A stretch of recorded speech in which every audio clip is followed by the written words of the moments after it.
আসসালামু আলাইকুম সবাইকে। সবাই কেমন আছেন? আলহামদুলিল্লাহ আমরা অনেক ভালো আছি। আশা করি আপনারাও ভালো আছেন। এখন এই আমড়ার সিজন, জাম্বুরার সিজন বলেন, এই সিজনে যদি এই ভর্তা না খাই তাহলে বলেন কি খাইলাম?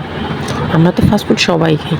কিন্তু এই খাবারগুলো রাস্তার সাইডে পাওয়া খাবারগুলো অসাধারণ।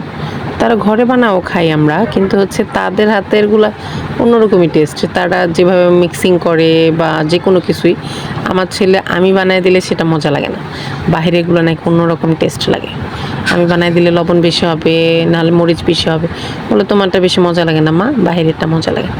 তাই আমরা প্রত্যেকদিন বাহিরে গেলেই খেতে হবেই। হয় আমার ছেলে খাবে, না আমার ছোট আরেকটা ছেলে আছে সে খাবে, না হলে আমার ছেলের বন্ধু খাবে। আমরা সবাই মিলে এগুলোর খুবই পাগল। আপনাদের কাছে কেমন লাগে বলে জানাবেন। আর আমার ভিডিও ভালো লাগলে লাইক, শেয়ার অ্যান্ড সাবস্ক্রাইব করবেন। ধন্যবাদ।